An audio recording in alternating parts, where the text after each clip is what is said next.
Hello friends, welcome back to my channel. খুব সহজ ও সিম্পলভাবে আজকে আমি হান্ডি চিকেন করে দেখাবো। তাহলে হান্ডি চিকেন বানানোর জন্য প্রথমেই আমি নিয়ে নিচ্ছি 500 গ্রাম চিকেন, 1 টিস্পুন সরষের তেল বা মাস্টার্ড অয়েল, স্বাদ মতো লবণ, 1 টিস্পুন হলুদ গুঁড়ো। ম্যারিনেশনের জন্য প্রথমেই দিয়ে দিচ্ছি স্বাদ মতো লবণ, 1 টিস্পুন মাস্টার্ড অয়েল, 1 টিস্পুন হলুদ গুঁড়ো। এরপর ভালো মতো চিকেনের সাথে ম্যারিনেট করে নিচ্ছি।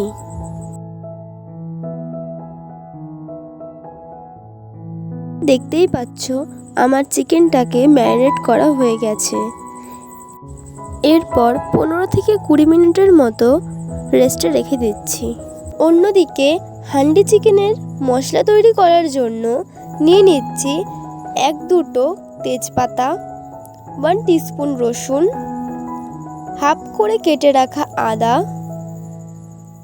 10-12টা শুকনো লঙ্কা, কুচিয়ে কেটে রাখা পেঁয়াজ, 50 গ্রাম কাজু বাদাম, 2-3টে দারচিনি। এরপর একটা মিক্সিতে গ্রাইন্ড করে নেব। এক এক করে সব মশলাগুলো মিক্সিতে দিয়ে দিচ্ছি।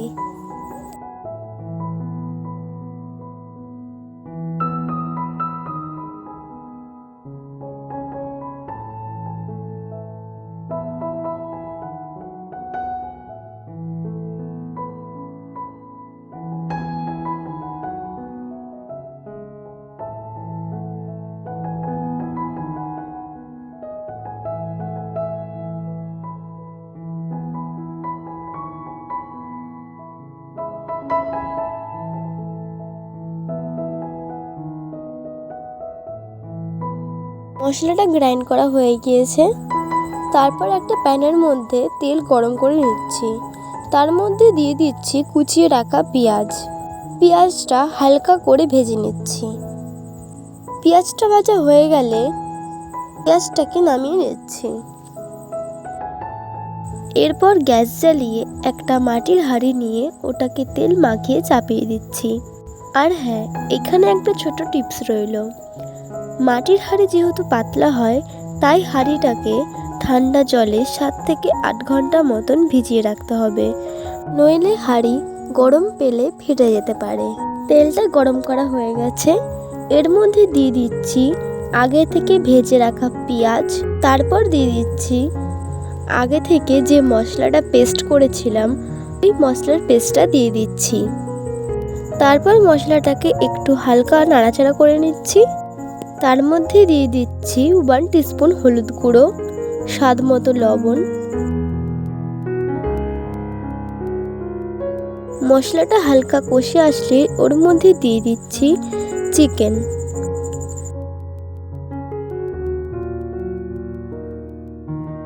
চিকেনের সাথে মশলা ভালোভাবে মিশিয়ে নিচ্ছি।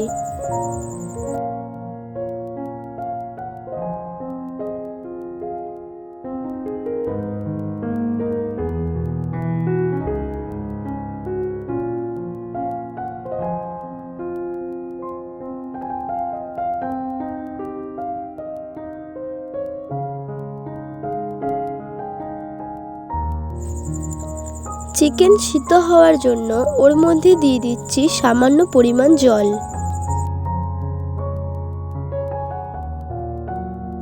এরপর 30 মিনিটের জন্য কুক করে নেব।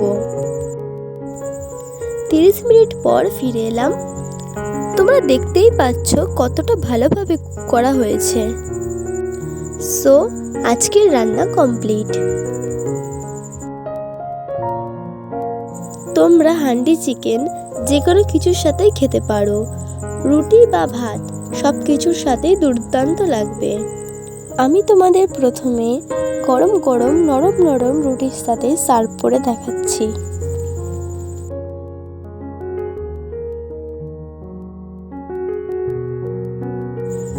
এরপর হান্ডি চিকেন গরম গরম ভাতের সাথে সার্ভ করলাম। আমি দুটো কম্বিনেশনে আপনাদের কাছে শেয়ার করলাম। সো আপনাদের কোনটা বেস্ট লেগেছে সেটা কমেন্টে কিন্তু জানাবেন। সো আমি কোয়েল, আপনারা দেখছিলেন কোয়েল কুকিং। আজকের রেসিপিটি ভালো লাগলে কমেন্টে জানাতে কখনোই ভুলবেন না। ভালো থাকবেন, সুস্থ থাকবেন, বাই।